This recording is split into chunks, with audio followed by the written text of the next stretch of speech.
네, 오늘은 16번째 시간 타락에 대한 이야기를 나눠보도록 하겠습니다. 혹시 지난주에 우리가 어떤 말씀을 나눴는지 기억이 나십니까? 사람의 창조에 대해서, 특별히 사람 안에 있는 하나님의 형상에 대해서 우리가 나누면서 하나님의 형상으로 지음받은 인간이 얼마나 아름다운 모습이었는가에 대한, 아담을 통하여서 우리가 어떤 모습이었는가에 대한 원래 모습에 대해서 우리가 나누었던 것을 기억해 보시기 바랍니다. 땅의 흙과 그리고 하늘의 생기가 연합되어서 땅과 하늘을 잇는 존재로서 하나님과 교제의 대상으로 지음받아서 하나님과 교제하며 하나님을 드러낼 수 있도록 영이신 하나님과 같이 영적인 존재요. 그리고 거룩하시고 완전하신 하나님과 교제할 수 있도록 거룩하고 완전하고 의로운 존재로 지음을 받았을 뿐만 아니라 인격적이신 하나님과 교제할 수 있도록 하나님께서 지정의를 주셨을 뿐만 아니라 자발적이고 능동적으로 사랑할 수 있도록 우리에게 자유의지를 주셔서 하나님의 사랑의 대상으로서 하나님과 교제하고 그분을 닮아가고 그분의 영광, 그래서 하나님을 드러내는 존재로 인간이 창조되었다. 그래서 하나님을 바라보는 것처럼 우리를 보는 순간 하나님이 떠오르는 하나님의 영광을 드러내는 존재로 우리는 그렇게 지극히 존귀한 존재로 지음을 받았었다라는 이야기를 했습니다.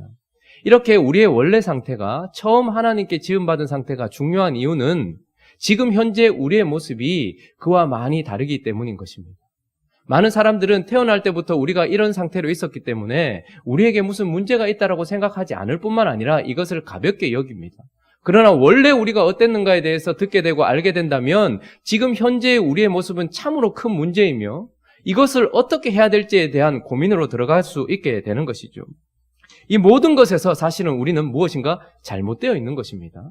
그런데 하나님이 처음 창조하셨던 아담에 대해서 알지 못하고 나의 원래 모습에 대해서 알지 못한다면 내가 지금 어떻게 잘못되어 있는지, 그리고 그것이 얼마나 큰 문제인지에 대해서 알지 못하기 때문에 우리는 먼저 하나님의 형상으로 지음받은 인간이 어떠했는가에 대해서 살펴보았고, 그러면 이제 그런 하나님의 형상으로 지음받았다라고 하는 우리와 그때의 그 모습과 너무나 많은 이 격차의 원인이 무엇인가에 대해서 살펴보아야 하는 것입니다.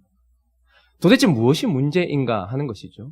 왜 우리는 그때 지음받았을 때하고 다르게 지금 살고 있으며 왜 이 세상은 처음 지음받았을 때 아담이 살던 곳과는 다르며 왜 지금은 이런가, 무엇이 문제인가 하는 것을 살펴보아야 되는 것이죠. 그런데 이런 상태에 대하여서, 이런 현재 상태에 대해서 설명하는 세상적인 이론들이 있습니다. 먼저 살펴보면 왜 지금 우리가 이렇게 살고 있는가, 왜 우리는 이 모양인가 하는 것에 대하여 첫 번째는 이런 설명을 해요. 필수적인 저항성이다, 이렇게 이야기해요. 필수적인 저항성. 그러니까 우리 안에 뭔가 부족함도 있고 연약함도 있고 죄성이 있는 거예요. 뭔가 더러움이 있는 거예요. 어두움이 있는 거예요. 차가움이 있는 거예요. 근데 이거 왜 이러지? 라고 이야기하는데 원래 그래. 원래 이거는 필수적으로 신이 우리에게 불어넣어 주신 거야. 몸에 근육이 생기려고 하면 저항적인 어떤 무거운 것들을 들 때에 그것을 통해서 몸에 근육이 생기는 것처럼, 어두움을 지나서 밝음이 오는 것처럼 우리 안에 어둡고 죄스러운 것들로 말미암아서 우리를 더 성숙시키고 성장시키려는 신의 섭리 때문에 원래 있는 거야 라고 설명하는 것이 필수적 저항성, 이런 의미입니다. 그리고 또 어떤 의미를 가지고 얘기하냐면 부재, 결핍, 이런 식으로 설명을 해요. 그러니까 쉽게 말하면 사람이 나쁘다라고 말하면 안 된다는 거예요. 지금 이 사람의 상태가 나쁘다, 잘못되었다라고 얘기하면 안 되고 선하지 않다, 이렇게 얘기해야 된다는 거예요. 왜냐하면 이 사람은 나쁜 것이 아니고 뭔가 부족해서 그렇다는 거예요. 결핍이 있어서 그렇다는 거예요. 그래서 어떤 사람이 저 모양으로 사는 이유는 교육을 받지 못했기 때문이거나 경제적인 수준이 낮기 때문이거나 사회적인 어떤 보장을 받지 못했기 때문이지 저 사람 안에 문제가 있지 않다라고 이야기하는 것이 바로 그런 것입니다. 그래서 차갑다라고 말하면 안 된다는 거예요. 따뜻하지 않다라고 말해야 된다는 거예요. 차갑다라는 개념은 열이 벗어난 상태잖아요. 그런데 차가움이란 것은 열이 떠났기 때문인 것이지 열이 오면 언제나 그 차가움은 없어진다는 거예요. 그러니까 이 사람의 상태는 그 사람이 잘못되었거나 나쁜 것이 아니고 지금 선한 어떤 그런 부분들이 결핍되어 있거나 부재하기 때문이지 저 사람이 나쁜 것은 아니다, 그저 선하지 않다, 이렇게 생각을 하는 거예요. 그리고 최근에 가장 많이 주장하는 것 중에 하나는 질병이다, 이런 식으로 얘기합니다. 어떤 사람이 사람을 총으로 난사하고 또 어떤 사람이 잘못된 선택을 할 때에도 저 사람 안에 그것은 정신병이다, 질병이다라고 얘기하면서 영적으로 생각해 보거나 그 사람에게 책임을 물리지 않는 것이죠. 어쨌든 현재 우리의 이 저급하고 이 악한 상태에 대하여 설명하는 세상적인 이론들의 특징은 모두 진짜 원인인 죄를 가리는 데 있습니다. 그러니까 진짜 원인, 왜 저 사람은 저렇지? 왜 우리 세상은 이렇지? 라고 하는 그 이유를 제대로 보지 못하도록 만드는 것, 이것이 지금 현재 세상에서 나오고 있는 이론인 것입니다. 그래서 결국은 책임을 그 사람에게 돌리지도 않아요. 질병 때문에 그랬는데 아파서 그랬는 사람한테 어떻게 책임을 물리겠습니까? 어떤 사람이 학교에 가서 총을 난사해서 40여 명을 죽였습니다. 그런데 그 사람에게 뭐라고 얘기하는가 하면 네가 잘못한 게 아니다. 네가 이렇게 될 수밖에 없었던 우리 사회의 책임이다. 부모의 책임이며 선생님들의 책임이며 친구의 책임이다. 우리 모든 사회가 다 떠안아야 된다. 라고 이야기하는 것은 아주 선하게 들릴지 모르겠지만 그렇다라고 한다면 그렇게 총을 난사해버린 그 사람에게는 책임이 없는 거예요.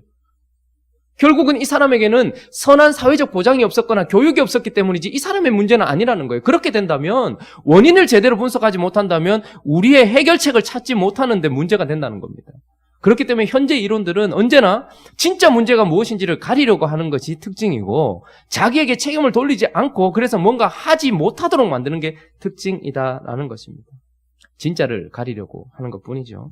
자, 그런데 이제 왜 우리가 이런 상태에 빠져버렸는가에 대한 현재 상태를 설명하는 이제 성경적인 가르침을 살펴보아야 합니다. 왜 우리가 이렇게 되었는가? 그거는 창세기 3장에 고스란히 나와 있습니다. 그런데 우리가 창세기 3장에서 우리가 이렇게 되어버린 원인을 찾을 때에 한 가지 짚고 넘어가야 될 문제가 있는데 창세기 3장의 이야기를 어떤 사람들은 풍류로 해석하는 사람들이 많이 있습니다. 왜냐하면 거기에는 뱀이 말하기도 하고요. 뭐 여자가 뱀하고 대화를 하다가 갑자기 선악과를 따먹고 그 다음에 이런저런 일들이 일어나는 것을 보면서 마치 한 폭의 그림을 보는 것처럼 생각을 하는 거예요. 풍류는 진실을 담고 있긴 하지만 그러나 회화에 불과한 것입니다. 그러니까 흐릿하게 만드는 것입니다. 어떤 사람은 이걸 신화라고 이야기하기도 합니다. 그래서 거기 나오는 뱀은 어떤 성욕의 상징이 되거나 어떤 무분별한 지성의 상징이 되거나 어떤 욕망의 상징이 되기도 하고 그래서 이 모든 것들이 사실은 결국은 신화라고 말한다면 그 내용은 어느 정도 맞을지 모르겠지만 신화는 무엇입니까? 그죠? 어떤 진리를 설명하기 위한 종교적인 이야기에 불과한 것이에요. 그러니까 아주 흐릿하게 만들어버린 것입니다. 사람이 왜 이런 존재가 되었는가에 대한 정확한 창세기 3장의 설명을 가지고서 신화나 풍류로 만들어서 결론적으로 어떻게 하려고 하냐면 세상이 가리려고 하는 것만큼이나 악한 의도를 가지고서 죄를 지어서 인간이 이렇게 되었다라는 것을 아주 희미하게 만들어 버리려고 하는 것입니다. 그래서 결국은 역사적인 사실로 받아들이지 않기 때문에 이러한 모든 문제에 대해서 죄에 대한 의미도 희미해져 버리고 그 죄에 대한 결과도 희미해져 버리고 그 죄를 해결하셔서 구원하시려고 하는 예수 그리스도의 조치도 아주 희미해져 버리는 것이죠. 그러나 성경은 어떻게 이야기하고 있습니까? 이것은 정확한 사실이고 역사다라는 거예요. 인간이 타락한 그 순간에 있었던 모든 것들은 다 사실이라는 거예요. 어떤 사람들은 뱀이 어떻게 얘기하냐 이렇게 얘기합니다. 어떻게 뱀이 그렇게 얘기했냐? 저는 이것을 받아들이는데 아무 문제가 없습니다. 악한 사단이 뱀을 말하게 할 수 있다고 저는 충분히 믿습니다. 하나님께서 그 모든 것들을 다 기적을 믿는다면, 이적을 믿는다면, 초월적인 것을 믿는다면 그때 일어났던 모든 이야기들이 그때 있었던 그 역사적 사실이 그냥 하나의 회화나 풍류가 될 수 없다라는 거예요. 역사적인 사실이라는 거예요. 왜 사람이 이렇게 되었는가 하는 것을 정확하게 설명하는 역사로 받아들이지 않는다면 아주 희미해져 버리는 거예요. 그래서 성경은 언제나 이것이 역사라고 이야기합니다. 욥기 31장 한번 가볼까요? 욥기 31장 33절 저기 한번 읽어볼까요? 자, 시작.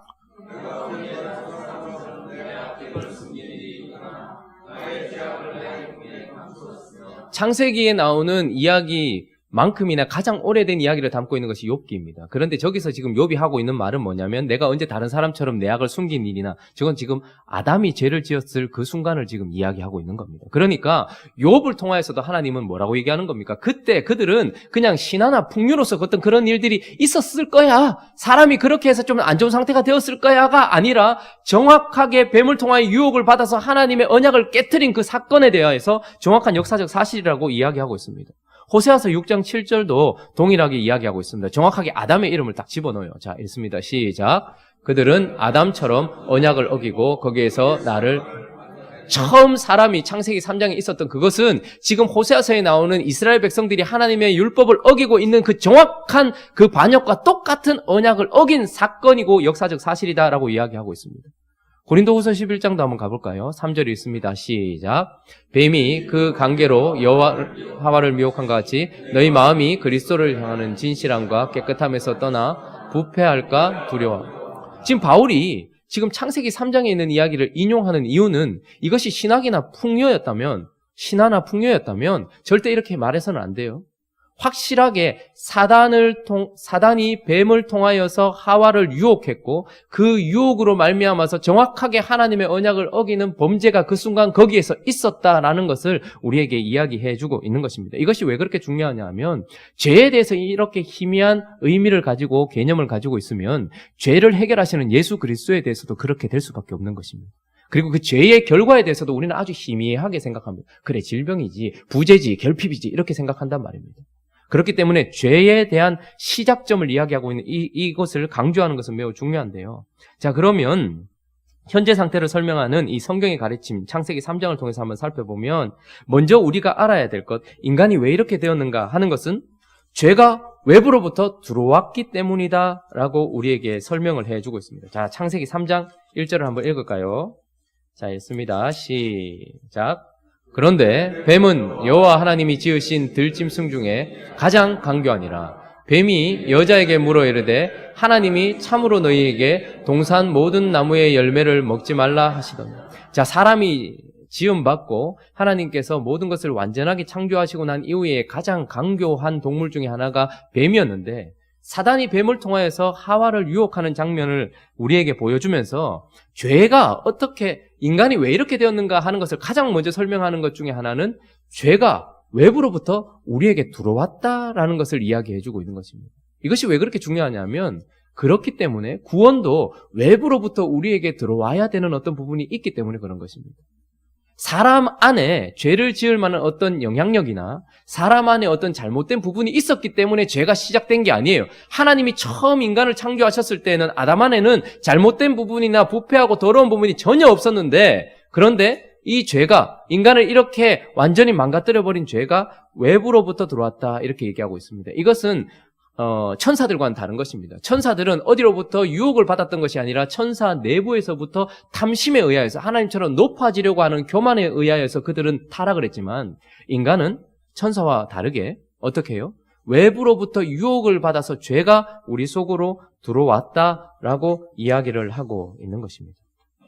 자, 그러면 인간을 완전히 망쳐버린 문제는 바로 외부로부터 들어온 죄 때문이다라고 하나님은 정확하게 우리에게 보여주시는데 이 죄가 우리 안에서 어떻게 역사했고 어떻게 죄가 계속 우리를 이렇게 죄를 범하는 과정이 어땠는가를 한번 살펴보면 먼저는 하와에게 접근했다라는 것입니다. 하와에게 접근했다. 여자에게 먼저 접근을 했다라는 것입니다. 여러분 왜 사단을 통해서 뱀이 왜 하와에게 먼저 접근했을까요?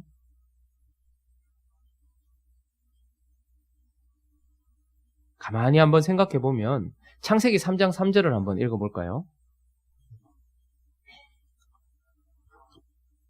자, 창세기 3장 3절 읽습니다. 시작. 하나님의 말씀에 너희는 먹지도 말고 만지지도 말라 너희가 죽을까 하노라 하셨는. 자, 하나님께서 처음 완전하게 지음받았고 자유의지를 가지고 있었던 아담과 행위 언약을 맺으셨습니다. 그래서 그의 행위에 따라서 그가 살기도 하고 죽기도 하는 행위 언약을 맺으셨을 때에 그때 하와가 거기 있었을까요? 없었을까요? 없었습니다. 그리고 난 이후에 하와는 여기에 대해서 누구에게 전해 들었을까요? 아담에게 전해 들었을 것입니다. 그런데 그가 가지고 있는 정확한 진리에 대한 확신이 없다라는 것을 볼 수 있는데 하나는 하나님의 말씀에 너희는 먹지도 말고 그 다음 뭐라고 얘기해요? 만지지도 말라라고 얘기하면서 하나님의 말씀에 뭔가를 더 했다라는 느낌이 확 들어오죠. 지금 하와는 하나님의 말씀을 직접 들은 것이 아닙니다. 그런데 그것이 문제가 아니라 아담을 통해 들었다 할지라도 하나님의 말씀에 대한 정확한 근거가 없는 거예요. 그래서 하나님의 말씀에 뭔가를 더 했다라는 느낌이 있고 또 하나는 이것이 문제인데 너희가 어떻게 된대요? 죽을까 하노라 하셨느니라 이렇게 얘기합니다. 하나님은 뭐라고 얘기하셨습니까? 너희가 먹는 날에는 반드시 죽으리라 라고 말씀하셨는데 지금 하와는 하나님께서 말씀하신 반드시 죽으리라는 그 확신과 농도를 완전히 싹 빼버렸어요. 그러니까 정확하게 사단은 영적으로 지금 하와의 상태를 알고 있었고 언제 유혹을 받았는가 하면 하나님의 말씀에 대한 정확한 근거와 믿음과 확신이 없는 하와에게 다가가서 하나님의 말씀에 뭘 더했거나 뭘 빼버린 이 상황 속에서 거기에 침투를 하게 되었다라는 것을 보게 되는 것입니다. 자, 그러면 이렇게 하와를 유혹하면서 그를 완전히 넘어뜨리게 된, 그래서 결국 죄를 짓게 된 결정적인 이유가 되는 그의 방법이 무엇이냐 하면 하와에게 먼저 접근을 하고 난 이후에 그 다음에 뭐죠? 지름길을 제시한다라는 것이 가장 큰 문제예요. 우리 창세기 3장 5절도 한번 이제 읽어보죠. 자, 창세기 3장 5절 있습니다. 시작. 너희가 그것을 먹는 날에는 너희 눈이 밝아져 하나님과 같이 되어 선악을 알 줄 하나님이 아십니다. 자, 아담이 왜 선악과를 따먹었을까요? 하나님처럼 되고 싶어서? 이게 교만에서부터 오는 하나님처럼 되고 싶어서, 그래서 많은 사람들이 그렇게 설명하기도 합니다. 맞는 말일 수도 있습니다. 그가 왜 죄를 지었지? 교만해서 하나님처럼 되고 싶어서. 그게 죄다 이렇게 생각할 수도 있습니다. 맞는 말이겠죠. 그러나 더 중요한 것은 사실은 하나님도 아담과 하와가 하나님처럼 되기를 바라셨습니다. 사실은. 아담과 하와만이 그런 것이 아니라 처음 지음받을 때부터 배아 상태로 있었던 그 완전한 거룩과 정결함이 하나님도 이가 이제 더 성숙해서 그리스도의 장성한 분량에 이르기까지 하나님의 아들처럼 되는 것까지 하나님처럼 되는 것까지 하나님도 의도하고 계셨다는 말이에요. 근데 문제는 하나님과 같이 되는 것이 문제가 아니라 하나님과 같이 되기 위하여서 하나님이 제시하신 길이 있고, 그리고 지금 사단이 지금 유혹하고 있는 것은 뭐냐면 하나님처럼 되라라고 유혹하는 것이 아니라 하나님처럼 되라라고 하는 그 하나님의 말씀에 순종하지 않고 다른 길을 제시하고 있는 거예요. 하나님은 사단이 지금 말하는 것처럼 우리 모두가 하나님의 형상을 따라서 하나님의 장성한 분량에 이르러서 하나님처럼 되기를 원하세요. 그런데 그분이 그렇게 되기 위하여서 우리에게 제시하신 길은 뭡니까? 동산에 있는 실과를 임의로 먹는 것과 하라는 말에 순종하는 것과, 그리고 동산 중앙에 있는 실과인 선악과는 따먹지 않는, 하지 말라는 이 말씀에 순종하면서 우리의 아버지 되시고 우리의 신랑 되신 하나님과 함께 교제하며 그분을 닮아가면서 그 과정 속에서 하나님처럼 되기를 원하셨어요. 이 길이 있었단 말입니다. 그런데 여기서 지금 사단이 뭘 하고 있는 거예요? 지름길을 딱 제시하는 거예요. 그런 번거롭고 긴 과정을 거칠 필요도 없고 어렵고 힘든 과정을 거칠 필요가 없다. 여기서 동산 중앙에 있는 실과를 따먹는 순간 너는 바로 하나님처럼 될 것이다 라는 지름길을 제시해 버렸다라는 것입니다. 그러니까 하나님은 하나님과의 교제와 관계 속에서 순종이라는 길을 따라 그 끝에 생명나무를 먹고 생명나무 실과를 먹어서 하나님처럼 되기를 원하시는 하나님이 제시하신 길이 있었는데, 결국 사단이 유혹한 것은 뭐냐면 이렇게 어렵고 번거로운 길 말고 금방 되는 게 있다. 선악과 먹으면 바로 하나님처럼 된다라고 한 그 말, 예수님에게도 똑같이 사단이 시험을 했습니다. 하나님이 예수님을 보내신 이유는 우리를 구원하기 위함이었습니다. 사단이 계속해서 시험했던 것은 예수님의 신성이 아니었습니다. 예수님의 인성도 아니었습니다. 그저 그에게 주어진 길을 처음에 유혹한 것은 뭐냐면 하나님으로서 하라는 거예요. 하나님으로서. 인간의 죄를 대신하기 위하여 우리와 똑같은 성정을 가지시고 인간으로서 순종의 길을 걸어야 하셨고, 인간의 죄를 대신하기 위해서 인간으로서 십자가에 죽으셔야 했던 그에게 사람이 아니라 신으로서 그 일을 하라는 거예요. 십자가에서 내려오라는 거예요. 그렇게 하면 사람들이 믿을 거라는 거죠. 하나님이 예수님에게 제시하셨던 길은 골고다의 길이요, 겟세마네의 길이요, 십자가의 죽음의 길을 통해서 우리 인류를 구원하시는 그 길을 하나님은 제시하셨습니다. 그런데 사단은 어떻게 합니까? 그렇게 번거롭고 힘들고 어려운 길 말고 내게 엎드리면 온 천하를 네게 주겠다라고 사단이 이야기한 거예요. 하나님도 온 천하를 예수께 주는 게 목적이고 사단도 지금 온 천하를 네게 줄게 라고 이야기해요. 똑같은 결과를 하는데, 근데 문제는 뭐냐면 하나님이 제시하신 길이 있고 사단이 지금 지름길을 제시하고 있다라는 것입니다. 죄는 언제나 이렇게 시작되는 거예요. 말씀에 대한 정확한 근거가 없는 하와에게 침투하여서 어떻게 하는 거예요? 우리에게 주어진 어떤 결과를 만들기 위해서 하나님은 어떤 목적과 비전을 우리에게 주시죠. 그런데 그 비전을 주실 때 그분은 또한 길도 주신단 말입니다. 그래서 예수님이 뭐라고 얘기하십니까? 우리에게 내가 곧 길이요. 그래서 우리가 갈 길은 그 길밖에 없어요. 전도하지 않는 게 죄가 아닌 거예요. 전도를 하나님이 말씀하신 대로 하는 것이 아니고 쉬운 길을 자꾸 제시하는 거예요. 그러니까 요거 잘 되네. 요 프로그램 요대로 따라하면 되겠네. 요렇게 하면 되겠네.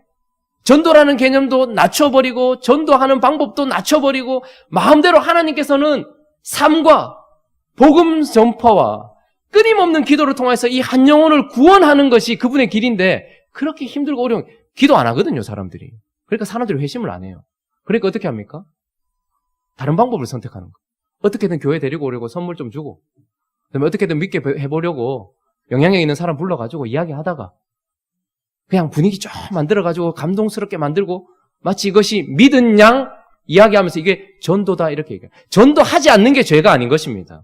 하나님이 제시하신 길로 가지 않는 것이 죄입니다. 성화도 마찬가지입니다. 한 번에 하나님은 우리를 거룩하게 만들지 않습니다. 이미 우리를 거룩하게 구별하셨어요. 그런데 우리가 이 받은 구원, 이제 신분으로서의 구원, 그리고 성숙으로서의 구원은 한순간 그냥 기도원 올라가서 이틀, 3일 금식하고 기도하고 빡세게 그렇게 한다고 해서 되는 게 아닙니다. 하나님께서 우리에게 주어진 현실 속에서 그리스도를 향한 믿음과 그분의 말씀을 향한 그런 모든 것들을 성령 안에서 기도하면서 하루하루 살아가는 과정 속에서 우리가 성화되어져 가는 거예요. 그런데 그렇게 번거롭고 힘든 길 말고 그냥 이렇게 하면 된다. 저 사람한테 안수 받으면 거룩해지고 저 기도원에 가서 기도하면 거룩해지고 다른 길을 제시하는 거예요. 선교도 마찬가지고 설교도 마찬가지고 여러분 전도하지 않고 설교하지 않고 사역 감당하지 않고 성화되지 않는 것이 문제가 아니라 그 길을 다른 길로 가게 만드는 거예요. 세상에는 이게 먹히거든요. 근데 교회에 먹히면 안 되거든요. 여러분 살 빼는데 왕도가 있습니까? 세상에서 제시하는 건 그거예요. 굳이 힘들고 어렵고 그런 길 말고 요거 15일만 먹어봐. 안 되면 환불 100%.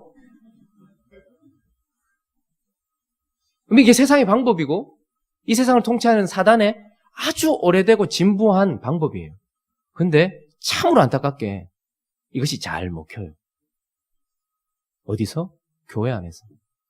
그래서 자기들은 주님이 가신 길을 가지 않으면서도 주님이 가신 길이 아닌 다른 길로 가면서도 그 끝에 우리가 생각하고 있는 그 비전이 있으면 이게 맞다라고 생각을 하는 거예요. 사단이 하와를 유혹하고 아담을 유혹했던 것은 바로 이런 방식이었던 것입니다. 자, 이렇게 해서 지금 죄를 범하게 되는 순간에 내면을 우리가 살펴보고 있는 것입니다. 사단이 지금 어떻게 해요? 동산에 있는 실과를 먹지 말라 하더냐? 하나님께서 동산에 있는 실과 먹지 말라 하더냐? 이렇게 묻는 거예요. 그러니까 아니 다 먹으라고 했는데 지금 계속 생각을 치고 있는 거예요.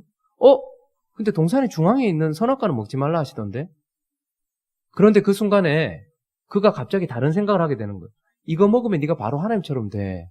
라고 하는 그 순간 생각의 공격을 받는 것이죠. 의심이 생기기 시작하는 거예요. 왜 하나님은 이렇게 쉬운 방법이 있고 왜 좋은 방법이 있는데 왜 이렇게 하셨을까? 나에게는 무슨 제한이 있는 것은 아닌가? 라는 생각의 공격을 받아 의심이라는 틈이 생겼어요. 그리고 나서 뭐가 작용하는 겁니까? 탐심이 작용하게 됩니다. 그래서 창세기 6장을 보십시오. 읽습니다. 시작.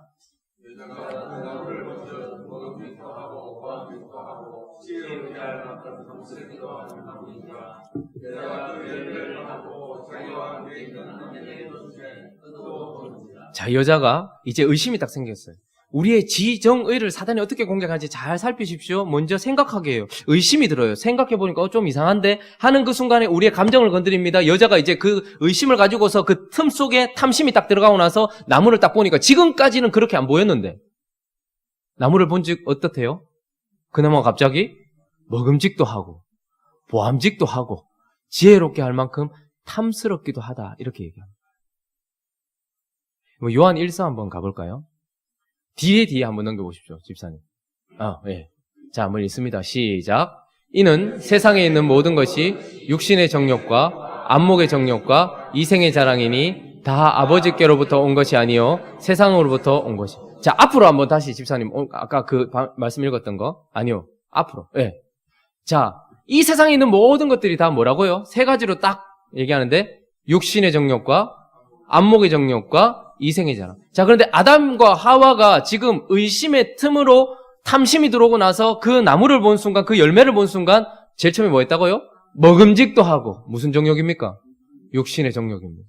보니까 보암직도 하고 안목의 정욕입니다. 지혜롭게 해서 이 사람을 높여줄 것 같은 이생의 자랑이 들어온 것이죠. 그래서 탐심이 마음을 확 흔들어 버렸어요. 왜? 마음 가면 끝인 겁니다. 마음을 확 흔들어 버렸어요. 그런데 탐심부터 먼저 만든 것이 아니라 의심을 통하여서 생각을 흔들어 버리니까 그 틈을 타고 어떻게 해요? 탐심이 들어와서 그걸 딱 보는 순간 이제 지름길인데 이렇게 하면 바로 가는데 하나님께서 말씀하셨던 것은 바로 되는데 라고 얘기하면서 내 마음이 확 흔들리는 거예요. 예수님도 똑같은 시험을 받으셨죠. 아담은 에덴에서 낙원에서 시험을 받았지만 예수님은 아무것도 없는 광야에서 시험을 받으셨어요. 근데 똑같아요. 처음에 뭘 시험했습니까? 이 40일 금식하고 나서 여러분 금식 중에 이 돌을 가지고 떡을 만들어 먹으라 하면 그 금식 중에 얘기하면 잘못이잖아요. 금식하고 있는데 40일 금식하고 있는데 중간에 먹으면 안 되잖아요. 근데 금식 끝났는데 이 돌들을 가지고 떡을 만들어 먹어라 이렇게 얘기하면서 지금 뭘 시험하고 있는 거예요? 육신의 정욕입니다. 그리고 그를 높은 곳에 데려가서 천하 만국을 보여주면서 내게 엎드리면 이 모든 것을 네게 주겠다라고 얘기하면서 천하 만국을 보여줬던 그 순간 무슨 유혹인 거예요? 안목의 정욕인 것입니다. 그리고 그를 높은 성전 꼭대기에 올려놓고 뛰어내려라. 천사들이 네 발 부딪히지 않게 할 것이다. 이걸 통하여서 그가 확 드러나겠죠. 그의 이미지가 확 올라가겠죠. 이 사람 대단한 사람이라고. 이생의 자랑인 것입니다. 똑같이 작용을 하는 것이죠. 자, 그래서 결국은 어떻게 되는 것입니까? 정확한 말씀에 근거하여서 확실한 믿음과 확신을 가지고 있지 않았던 하와에게 접근하여서 먼저 그의 지적인 부분을 공격하면서 지름길을 제시하고 그 의심의 틈을 타고 탐심을 집어넣어서 육신의 정욕과 안목의 정욕이 그 마음을 확 사로잡아 버리고 나서 결국은 어떻게 되는 거예요? 그들이 죄를 범하게 되었다라고 이야기합니다. 죄는 오직 사람만이 지을 수 있습니다. 돌이 죄를 지었다, 개가 죄를 지었다 이런 말 들어보셨습니까? 절대 그럴 수 없습니다. 자유의지를 가지고서 하나님과 교제하는 자만이 죄를 짓게 되는 것입니다. 그런데 그가 나중에 어떻게 되는 것입니까? 의지를 사용하여서 자기의 의지로서 그것을 따 먹었다라고 얘기하면서 그들이 결국은 그래서 죄를 범하여서 하나님과 언약을 깨트려 버렸다라고 이야기합니다. 그래서 인간이 왜 이런 상태가 되었는가? 그 이유는 바로 외부로부터 들어온 유혹으로 말미암아 하나님과 맺었던 언약을 깨트려서 죄가 그 사람에게 들어왔기 때문이다라고 우리에게 설명을 해주고 있는 것입니다. 왜 인생이 이렇게 되었습니까? 바로 유혹을 받아 범해버린 죄 때문이다라는 것입니다. 결핍이나 질병이 아니라는 거예요. 어떤 인생이 하나님 앞에 그리고 사람 앞에 그렇게 사는 이유는 저 사람이 결핍이거나 부재거나 어떤 긍정적인 영향력이 부족해서가 아니고 그리고 필수적으로 저 사람한테는 더러움이 있어야 되는 것이 아니라 원래는 그렇지 않았는데 죄가 우리 속으로 들어와 버렸기 때문에 우리가 죄를 범했기 때문에 우리의 인생이 이렇게 되었다라고 이야기하는 것입니다. 그래서 죄로 말미암아 우리가 타락했기 때문에 지금 현재 저와 여러분의 상태가 이런 것입니다. 그러면 그 타락의 결과가 무엇인가? 그 타락의 결과. 그 첫 번째는 곧바로 나타나는 것이 창세기 3장 7절입니다. 자, 읽어보겠습니다. 시작. 이에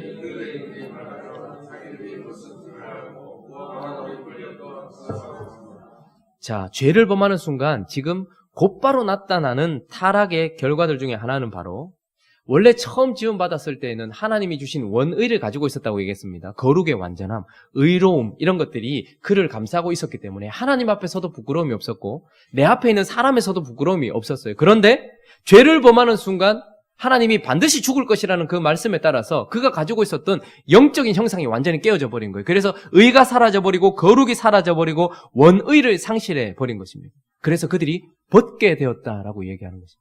하나님 앞에도 부끄럽고 사람 앞에도 부끄럽고 벗게 되었다라고 이야기하면서 결국 그들이 하나님의 은혜와 은총과 거룩과 정결로 가득했던 인격, 하나님 삼위 하나님과 함께한 인격이었던 그가 이 의를 잃어버리고 거룩을 잃어버림으로 말미암아서 자아가 되어버렸단 말이에요. 자기 자신만 추구하는 인간이 되어버렸다라는 것입니다. 그리고 타락의 결과로는 두 번째는 바로 그들이 죄의식을 가지게 되었다. 이렇게 얘기합니다. 창세기 3장 8절. 자, 있습니다. 시작.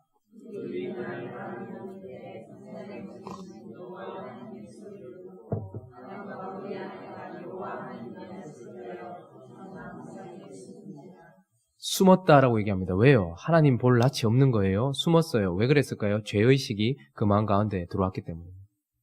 타락의 결과는 언제나 우리 안에 죄의식이 있습니다. 선악과를 따먹은 이후 우리는 죄를 범함으로써 악이 뭔지를 알게 되었어요. 악의 기쁨도 알게 되었고 쾌락의 즐거움도 알아요. 범할 때 오는 그 느낌도 알고 있습니다. 그래서 악이 뭔지도 알고 있어요. 그러나 문제는 뭐냐면 선악과는 선도 알게 된다는 거예요. 선악과를 따먹으로 말미암아서 선이 뭔지를 알아요. 하나님은 우리 속에 양심을 거둬가시지 않았거든요. 그러니까 선이 뭔지도 알아요. 그렇기 때문에 우리가 선이 뭔지를 아는데 선을 행할 수 있는 의를 잃어버렸고 하나님을 향한 마음도 잃어버렸고 영적으로 죽음을 당하고 나니까 뭐가 옳은지를 아는데 그렇게 하지 못하기 때문에 날마다 자기 속에서 죄의식으로 가득하게 죄책감이 계속해서 우리를 괴롭히는 것입니다. 이게 타락의 결과의 두 번째에 나타나는 것이죠. 그리고 세 번째는 도덕적 성품이 왜곡되었다라는 것입니다. 하나님께서 사람을 지으셨을 때 올곧게 지었다라고 얘기하는데 그런데 그들이 어떻게 되고 있습니까? 자, 창세기 3장 12절, 13절. 이 일이 계속 우리 집안에서도 계속 일어나면 안 되는데 그래도 한번 읽어보겠습니다. 자, 시작. 아담이 이르되 하나님이 주셔서 나와 함께 있게 하신 여자 그가 그 나무 열매를 내게 주므로 내가 먹었나이다. 여호와 하나님이 여자에게 이르시되 네가 어찌하여 이렇게 하였느냐. 여자가 이르되 뱀이 나를 꿰므로 내가 먹었나이다. 자, 하나님이 아담에게 책망하시니까 아담이 어떻게 합니까? 저를 죽여주십시오. 이렇게 얘기해야 되잖아요. 근데 어떻게 얘기합니까? 하나님이 내게 주셔서 나와 함께하고 이 여자 그 나무 열매 먹었습니다. 이렇게 여자에게 핑계를 댑니다. 불과 얼마 전만 해도 불과 며칠 전만 해도 그 여자를 뭐라고 얘기했습니까? 내 뼈 중에 뼈요 살 중에 살이라고 했는 그 여자를 향해서 어떻게 합니까? 이 여자 때문입니다. 이렇게 이야기하는 것. 도덕적인 성품이 완전히 왜곡되어 버렸습니다. 자신의 잘못을 누군가에게 전가시키고 있습니다. 이 죄는 하나님 앞에 죽을 죄였는데 그러면 이 여자가 죽어야 된다라는 의미예요. 근데 여자는 또 뭐라고 얘기합니까? 그 순간에 뱀이 나를 꿰어서라고 이야기합니다.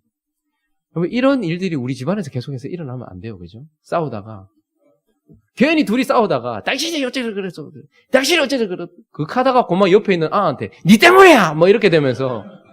근데 이 모든 손가락질들과 비판들은 다 어디로 가는 것입니까? 사실은 아니요, 하나님께 갑니다. 여자를 누가 만들었어요? 뱀은요, 하나님이 만들었어요. 우리가 누군가를 정죄하고 비판하는 순간 우리의 더럽고 추악한 마음이 하나님을 정죄하고 있는 거예요. 당신이 이렇게 안 했으면 아무 일 없었잖아 라고 이야기하는 거예요.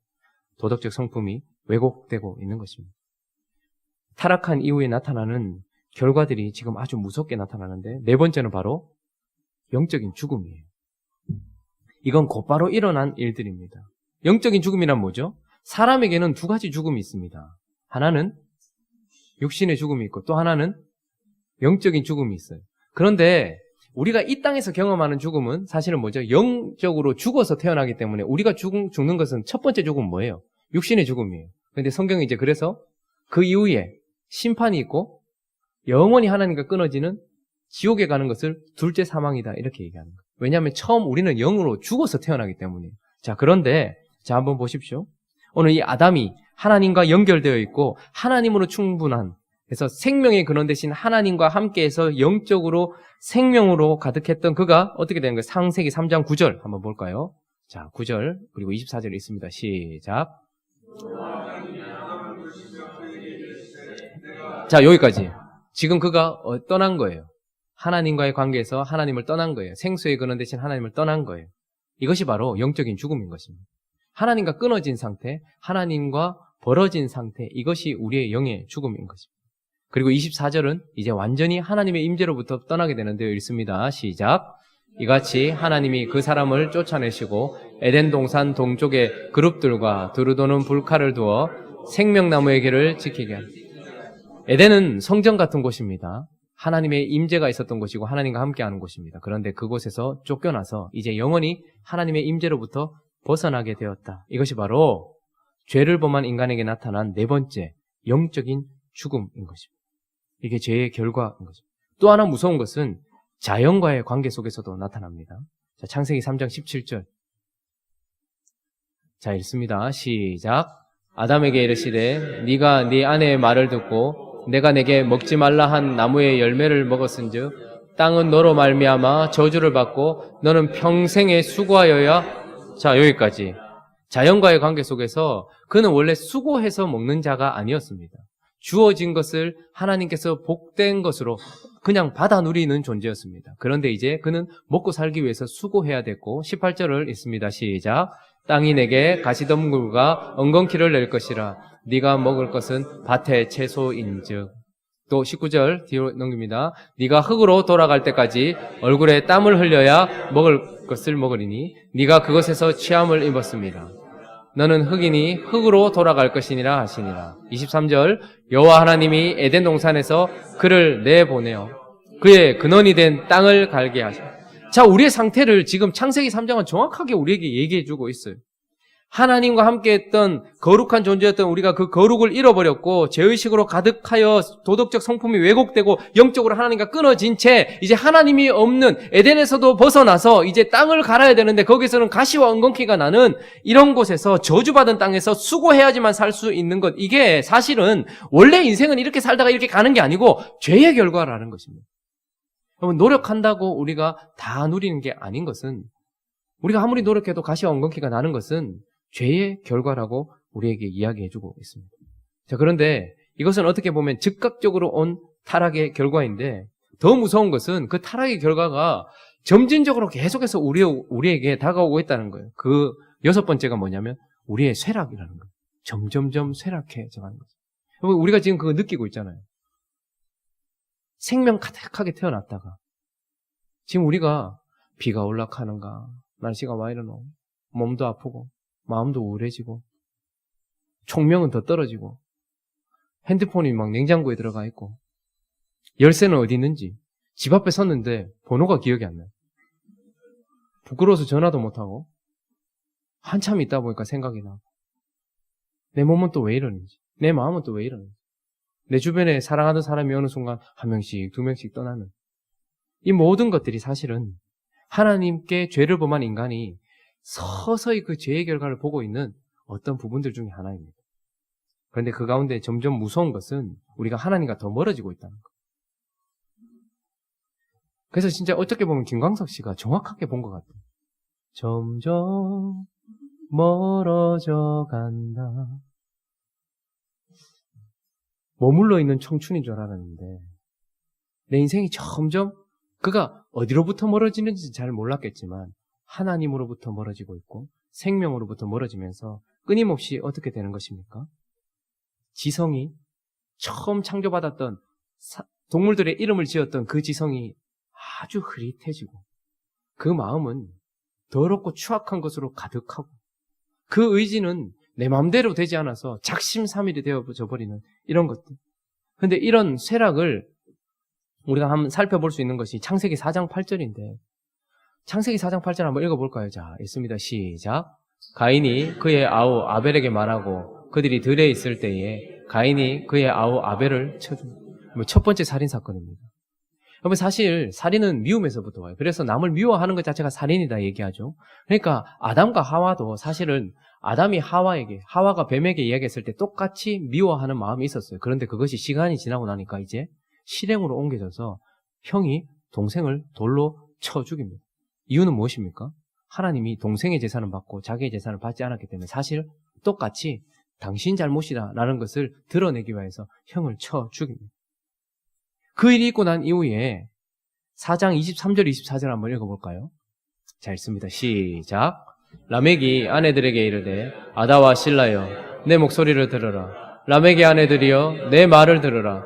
나의 상처로 말미암아 내가 사람을 죽였고 나의 상함으로 말미암아 소년을 죽였도다. 가인을 위하여는 벌이 7배일진데 라멕을 위하여는 벌이 77배이리로다. 지금 이게 무슨 말입니까?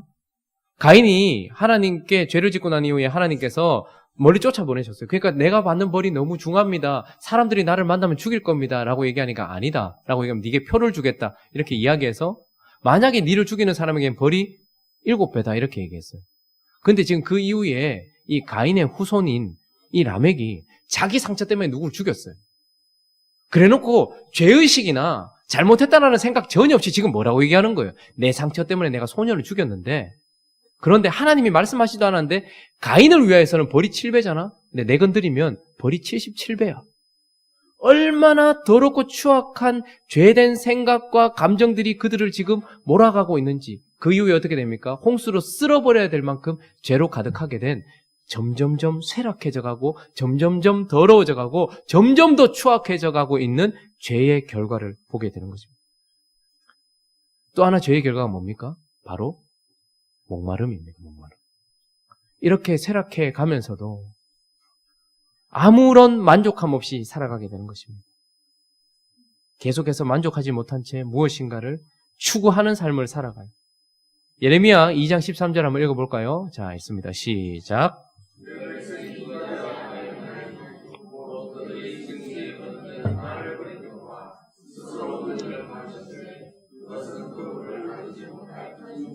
악의 두 가지 양상.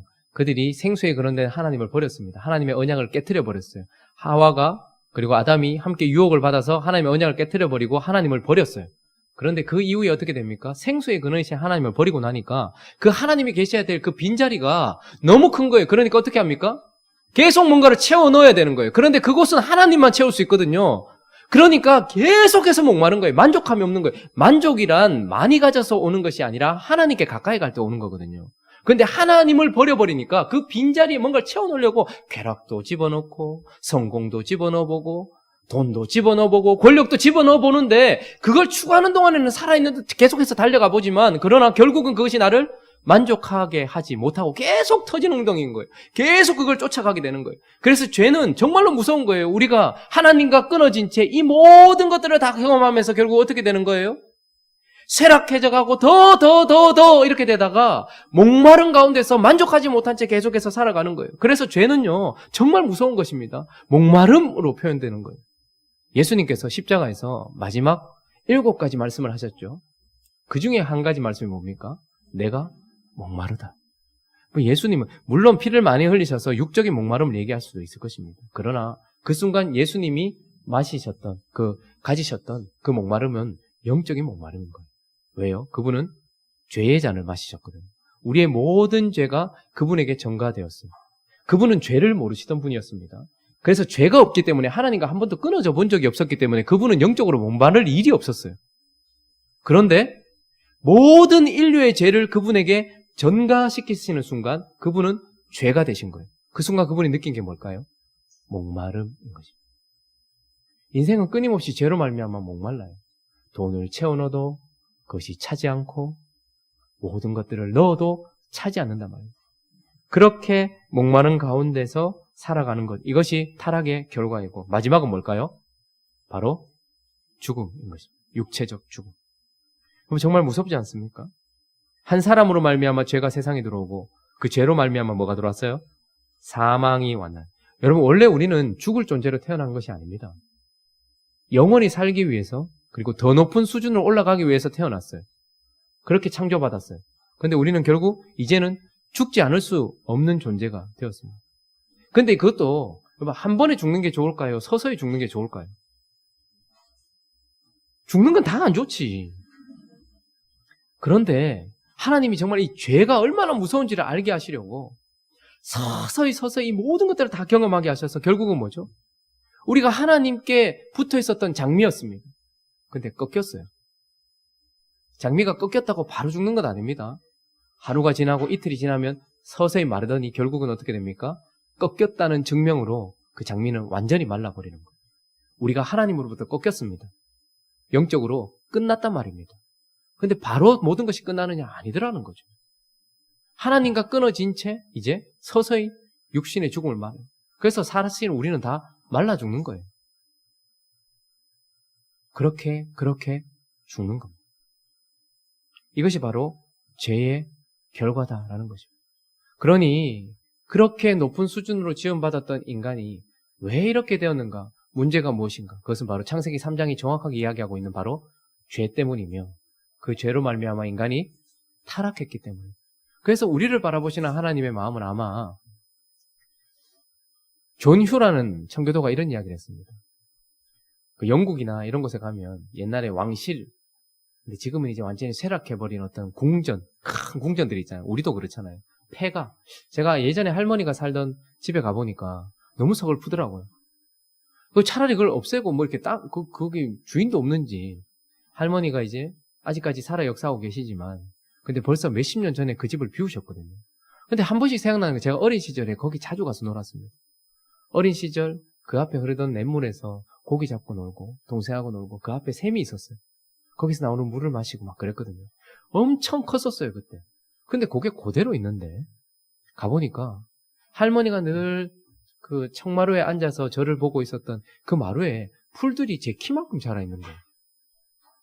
그리고 그 마루는 정말 이렇게 다 부서져 가고 문은 창호지가 다 찢어진, 한때 우리 할머니와 행복한 손자들이 살았노라. 한때 주인이 있었던 때는 그렇지 않았거든요. 근데 우리 인간의 상태가 그래요. 존유가 이런 얘기했습니다. 우리 인간은 결국은 한때 하나님이 사셨노라 한 그런 성에 불과하다. 우리 인간의 내면 안에, 그리고 우리 인생 가운데 하나님이 함께 하고 계셨을 때는 정말 화려하고 거룩하고 아름다웠지만 지금 우리의 모습은 결국 한때 하나님이 사셨던, 그러나 지금은 아닌 그런 폐허가 되어져 버린 그런 곳이다라고 우리에게 이야기해 주고 있는 것입니다.